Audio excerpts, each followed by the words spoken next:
Raider Nation, what's going on? It's Mitchell Renz here, host of the Raiders Report. And coming up on today's show, we're going to be looking at some Raiders rookie minicamp battles. For those that do not know, Raiders rookie minicamp starts May 10th and 11th.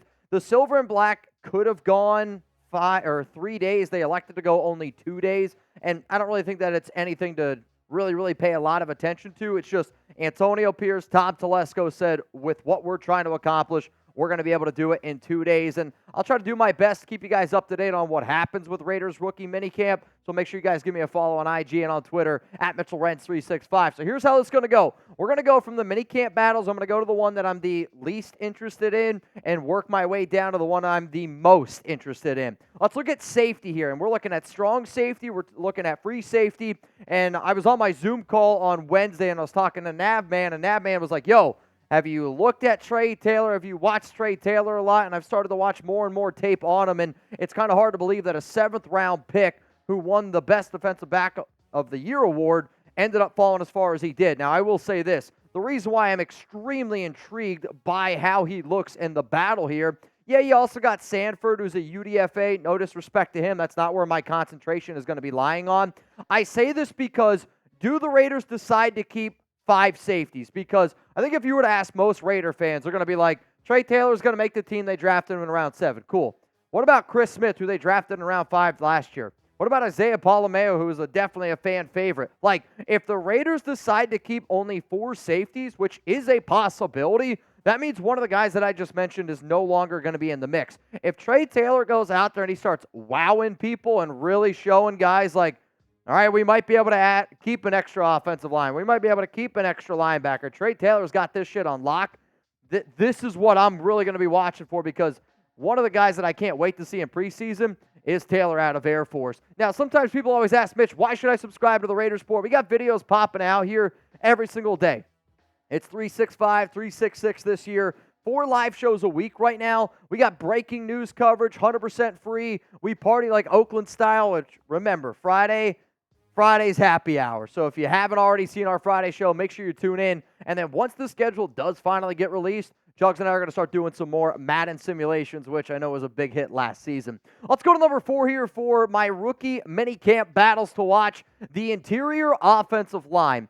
The number 1 player that everyone's going to talk about is Jackson Powers-Johnson. However, if I'm going to talk about battles, you know, there's no real battle that Jackson Powers-Johnson has. He's going to be a starter this upcoming season. I think we all anticipate that he's going to end up finding a place on the line, whether that be left guard, whether that be right guard. Hell, there's still some people out there that think that he might play center, despite Tom Telesco calling up Andre James on draft night saying, hey, you're going to be the center of this football team. But I'm excited to see what JPJ brings from, like, the fieriness, the tenacity. Like, I want somebody, when he steps on that field, it's like somebody needs to remind him that it's May 10th. You know what I'm talking about? Like, there's going to be some players out there, this is usually veterans, maybe not rookies, where the veteran's like, all right, bro, like, you need to ease up a little bit. This is practice. I think JPJ is the type of player, he's like, I don't care if it's May, I don't care if it's June, I don't care what day of the week it is, I'm going to go out there and I'm going to practice how I play. Like, that mentality is that Max Crosby mentality, and that shit becomes contagious. I can't wait to see what Jackson Powers-Johnson ends up doing. So how about this? You guys tell me down below. It's going to be the pinned comment here on today's show. Which position will Jackson Powers-Johnson play this upcoming season? Do you think he's going to start at right guard? Do you think he's going to start at left guard? Or do you believe he's going to be the starting center? Get your answers in right now. My answer after this YouTube ad break. I've said it once. I've said it a few times.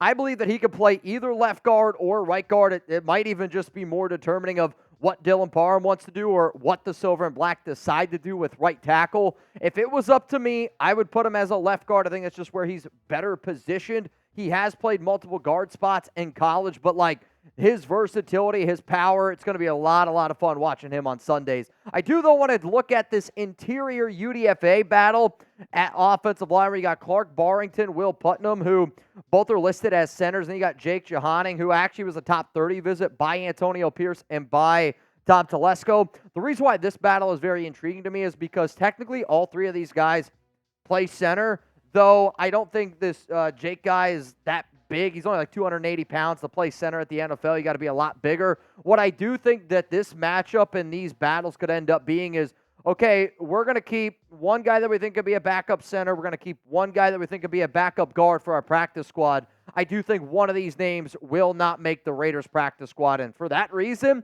that's a battle to watch as far as I'm concerned. Coming up next here, we got the top 3 rookie minicamp battles to watch for the Las Vegas Raiders. Remember, it starts May 10th, May 11th, actual football activity. I don't know about you, I am flipping stoked. Also, we got some Raiders hats on sale. Chatsports.com/Raiders hats is the link that you need to go to. And somebody asked me the other day, Mitch, I need to find a good gift idea. What do you think is a good gift idea? Personally, getting a snapback hat is a gift that I like getting. I know Mother's Day is right around the corner. However, that doesn't necessarily... Maybe mom wants a hat. The reason why I like getting hats, though, instead of T-shirts, shorts, you don't really have to ask for sizes. You know what I mean? Like, it's more of a surprise. It's a good gift to have. I actually have this cream-colored hat, which I think looks really freaking dope. Also, there was a corduroy hat, which I just got, which I absolutely love. Chugs and I wish that we were cool enough to be able to rock this hat. Unable to do so. But with, like, all the different hats out there, like the corduroy one, this one absolutely slaps. This one's a great one. The Salute to Service hats are on sale. And if anybody needs a brand new Raiders hat, go to chatsports.com/Raiders hats. That link's going to be available to y'all down in the comments and in the description of today's show. Jose Delgado just banged on this bad boy. For those of you watching live, if you're down to turn up, I'm kind of down. Let's go to number 3 here. It's offensive tackle. And we're going to be looking at the big guys on the outside. Colt Miller's obviously got the one side down. But, like, the biggest reason why offensive tackle here is making this list, it's because of the Raiders going out and drafting Delmar Glaze, offensive tackle from Maryland, who a lot of scouts believe could play potentially as an interior offensive lineman. And the sole reason of Delmar Glaze, and no disrespect to Coker, the UDFA out of TCU, but, like, this is where I'm concentrating. And you're not really going to get all the answers. You're not going to get all the information that you want right away at rookie minicamp. But, like, at least what I'm going to see is what happens if he walks out there on the field, the first position they put him at is guard. I mean, that's, like, eye-popping. That just tells me a lot of things of, all right, maybe that's why the Raiders went out and got Andrews Pete, and maybe that's going to be the guy that competes with Thayer Munford. Or are we going to have a situation where you're looking at Delmar Glaze goes out there and he's just at right tackle and right tackle only? Or do they put him over at left tackle? A lot of different ways where this thing could end up unfolding. So let me know down below who ends up starting at right tackle, Thayer Munford, Delmar Glaze, or Andrews Pete. Who do you believe? Week 1, Raiders starting lineup. Zahn is a madman. Type TM for Munford, type DG for Glaze, type AP for Andrews Pete. For me personally, I know this is a tough question because there's still so many unknown variables left. I am still going to say Thayer Munford because I need to see it from Delmar and for me to say that Delmar is better than Thayer, I need to see it. I know what Thayer Munford is, and yes, he needs some improvement.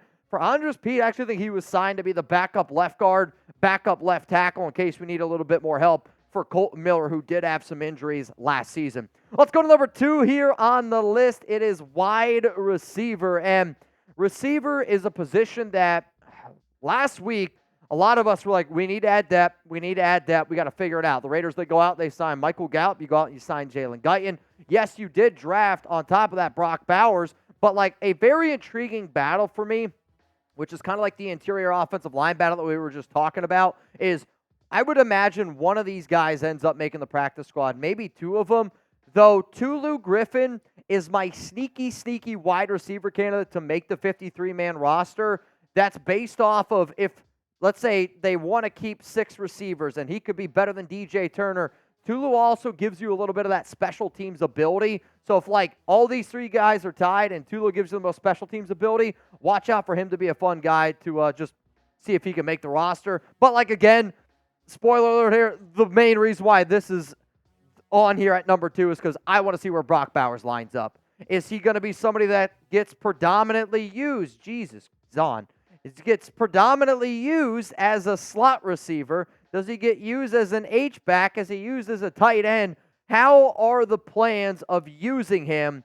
What does that necessarily look like? And also, I just want to see Bowers on the field. Like, I can remember when Darren Waller was at the peak, and when Waller was out there, when he was like at his best mentally and physically, it was like people right away were reporting, this guy's a different human being. Do you remember when the Max Crosby reports came out where, like, this guy, this fourth-round rookie out of Eastern Michigan, looks way, way better than Arden Key? When those things come out, I pay a lot of attention to them because for it to come out and for it to be that obvious right away, I think that you're going to see that with a guy like Brock Bowers, who some people had as the best player in the NFL draft this past season. Let's now go to the honorable mentions, and I'm not talking about running back, quarterback, linebacker, or edge, and there were 4 names that I will be watching. They just weren't, the overall unit, let's say, wasn't strong enough to make my top 5 list. Dylan Laube is a running back that I like a lot. What is he going to end up doing? I think he's going to be battling with Amir Abdullah. Carter Bradley is the only quarterback that we have, but, like, hey, can he beat out Anthony Brown to be our backup, third-string quarterback? Tommy Eichenberg, what does he look like? Ron Stone over there at edge on top of that. If you guys are watching this live on the Raiders board, all I'm saying is this. I think we're about to turn up today. What rookie minicamp battle are you looking forward to the most? Let me know down below. Some people are saying receiver. Some people are saying whatever David Zahn says. I'm saying cornerback is the rookie minicamp battle that I am looking forward to the most. And it's not really probably much of a surprise. I want to see what Decamerion Richardson looks like. I want to see what MJ Devonshire ends up looking like. Plus, on top of that, you added the highest paid Raiders UDFA signing in Jaquan Shepard. So, like, to me, all eyes are going to be on the cornerback room. And if the Raiders come out of this May 10th, May 11th, not really loving what they have in this corner room, could they potentially go out and sign a Stephon Gilmore, an Xavier Howard, a Steven Nelson, and a Dory Jackson, one of those type of players? But, like, I've started to watch more and more film on Richardson.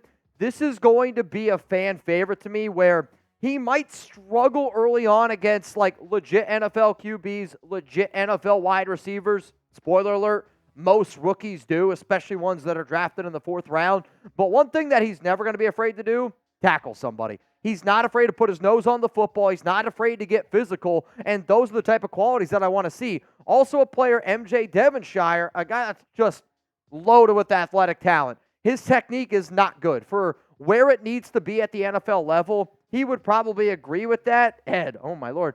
He would probably agree with that, where you need to figure out a way to get more out of his technique because you can see the athletic ability. But then, like, the UDFA DB battles, like Jaquan Shepard, my eyes are going to be locked and loaded on him. Is he going to be near somebody like a Jacorian Bennett working next to him?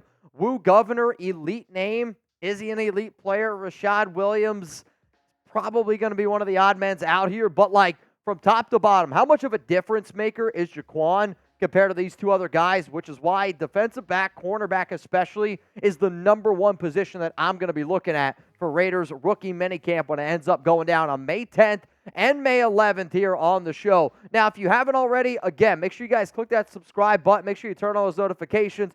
Friday happy hour usually gets pretty out of hand. Sounds like Thursday happy hour is about to get pretty out of hand.